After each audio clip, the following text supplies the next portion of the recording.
আসসালামু আলাইকুম ফ্রেন্ডস, সবাইকে ঈদ মুবারক। এখনো ঈদ চলছে, 3 দিন ঈদ হয় আমাদের। আর যারা হজ করেছেন সবাইকে হজের শুভেচ্ছা। অনেক দিন আমি আসিনি তোমাদের সামনে, মন ভালো ছিল না। কালকেও ঈদ ছিল, সবাই বললো নতুন কাপড় পরতে। জানি না কেন এমন দিনই অতটা লাগে না, কিন্তু পরবের সময় নিজের প্যারেন্টসকে প্রত্যেকে অনেক বেশি মিস করে। হলো না, পারলাম না, ঈদে হলো না, বকরিদে হলো না। জানি না, সব ধীরে ধীরে হয়ে যাবে ঠিক, বাট কোনো কিছু পরব হলে একটু বেশি মনে আসে। অ্যাকচুয়ালি আমার রিয়াল বার্থডে হচ্ছে বকরিদের দিন, ঈদ উজ জোহার দিন। আমার মা বলতো আসরের সময় হয়েছি সিমনি খেয়ে আমি। কালকে ফার্স্ট বার্থডে ছিল আমার, ইসলামিক বার্থডে, যে নিজের বাপ মাকে হারিয়ে ফার্স্ট বার্থডে ছিল কালকে আমার। আস্তে আস্তে দিন কেটে যাচ্ছে। এই কদিন এলাম আমরা দেশের বাড়িতে ঈদের জন্যে, কুরবানির জন্যে, হয়ে গেছে। এবার আজকে ফিরে যাব, কালকে ওদের স্কুল, তা নাহলে এখন থাকতাম। কালকে অনেক খাটাখাটনি হয়েছে, বাট তবু আজকে যেতেই হবে। 1 মাস পর স্কুল খুলছে, অনেক কিছু রেডি করতে হবে ওদের। ওরা ছোটো, ম্যাচিওর হয়নি, সব আমাকেই করে দিতে হবে। এটাই লাইফ, এটাই লাইফ। শুধু আমার না, প্রত্যেকে সময়ের সঙ্গে সবাইকে এগিয়ে যেতে হবে। তাই ভাবলাম একটু যাওয়ার আগে একটু একটা ছোটো মতো ব্লগ করি, তোমাদের সাথে কিছু শেয়ার করি। আর এই গ্রামের আবহাওয়া, ন্যাচারাল ওয়েদার।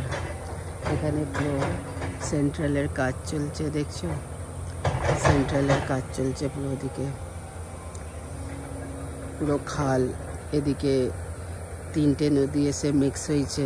আমাদের বাড়ির একটু আগে মিলন স্থল, ওখান থেকে খাল ছিল, ওটাকে আরও ডেভেলপ করে বড় করা হচ্ছে যাতে চাষের সুবিধা হয়।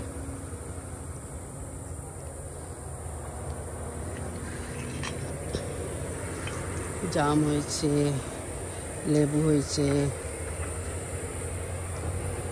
অনেকগুলো গাছ হয়েছে, ফল হয়েছে।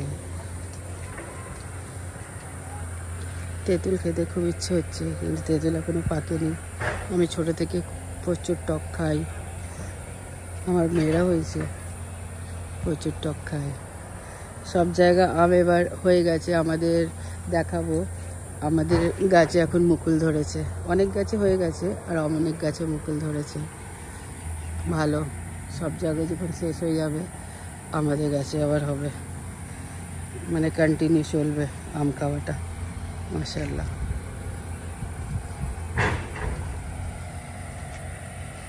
আমরা মাঝে মধ্যে আসি, আবার এটা সেই লকডাউনে ডেভেলপ করা হয়েছিল আমাদের জায়গাটা কয়েক বছর। এখন আসার সময় পাই না আমরা, এটাকে আবার আরেকটু ভালো করে ডেভেলপ করতে হবে।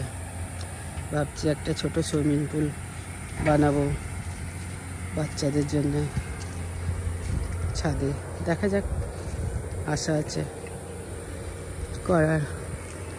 এই দেখো এদিকে সব বানানো হয়েছে, পুঁই শাক, অনেকগুলো যে লতানো গাছগুলো থাকে সেইগুলো লাগানোর জন্য। আমার শ্বশুর এইসব খুব পছন্দ করেন, এইসব গাছপালা লাগানো। আমার হাজব্যান্ডও, উনি তো সময় পান না। শ্বশুর শাশুড়ি আসা যাওয়া করেন কলকাতায়, কখনো কখনো এখানে, ওনারাই দেখাশোনা করেন এগুলো। চলো, অনেকক্ষণ কথা হলো, এবার যাই একটু ঘরে। দেখো এটা আমাদের এখনো কন্টিনিউ চলছে, কাজ হচ্ছে। মাঝে মধ্যে আমরা আসি আর কাজ হয়, আবার চলে যায়, আবার বন্ধ হয়ে যায়।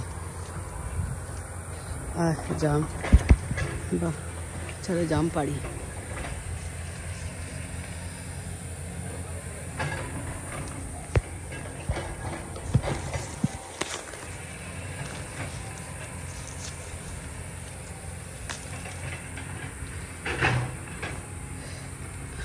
আমাকে অনেক ভয় লাগে গাছ থেকে পেরে খেতে, প্রচুর ভয় লাগে।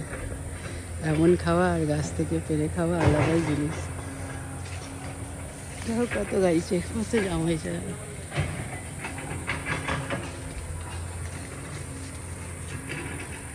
এই দেখো এদিকে লেবু হয়েছে, দেখাচ্ছে দাঁড়া, এই লেবু হয়েছে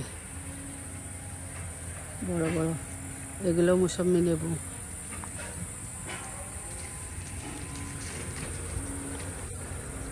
আজান হয়ে গেছে, নামাজের সময় হয়ে গেছে জোহরের। মা বলতো দুপুরবেলা গাছের তলায় আসতে নেই, চলো চলো যাই। ওকে, আবার একটা ছোটো ব্লগ করব তোমাদের সাথে পরে। আপাতত বাগনান থেকে তো আমরা চলে যাব। ওকে ঠিক আছে, আল্লাহ হাফিজ।